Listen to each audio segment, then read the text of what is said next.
முருகன் பக்தர்கள் அனைவருக்கும் அன்பு வணக்கங்கள். ஏன் அன்பு குழந்தையே, வாழ்க்கையில் பல உறவுகள் உன்னிடம் வந்து பழகுவார்கள், போவார்கள். ஒவ்வொரு உறவிடமிருந்து நீ ஒரு நல்லதையும் ஒரு கெட்டதையும் கற்றுக்கொள்வாய். ஆனால் எல்லா உறவுகளிடத்திலும் நல்லது எதுவோ அதை மட்டும் கற்றுக்கொண்டு வா தங்கமே.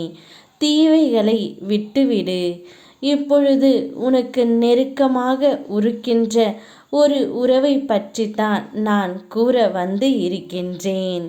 இதை நீ தனிமையில் கேள். வாழ்க்கையில் என்னை தவிர உனக்கு நிரந்தரம் ஒன்றும் இல்லை.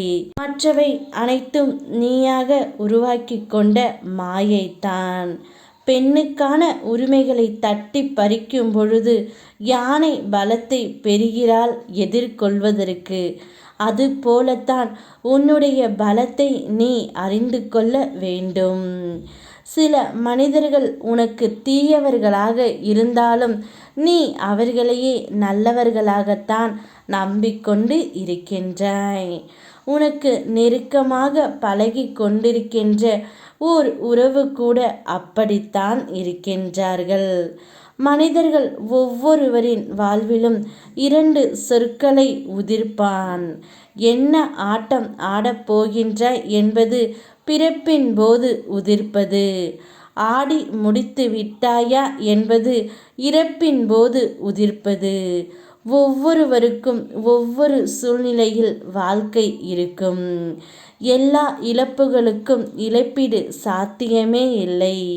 காலம் கட்டாயப்படுத்தி கற்பிக்கும் பாடங்களுக்கு மட்டும் ஏனோ ஆசிரியர்கள் தேவைப்படுவதே இல்லை தங்கமே. தெளிவாக புரிகிறதா? உண்மையை உணர முற்படும்போது ஏற்படும் வலிகள் ஜீரணிக்க மறுக்கின்றது.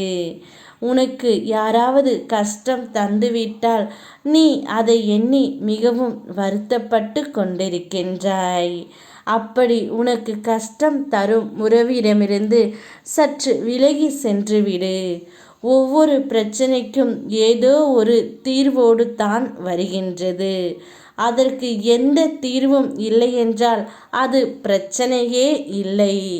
அதனால்தான் நான் முன்கூட்டியே உனக்கு எச்சரிக்கின்றேன். உனக்கு நெருக்கமான உறவுகள் எப்பொழுதும் ஆபத்து தான். சுதாரிப்பாக இரு. நான் இருக்கின்றேன் உண்மையான உறவாக.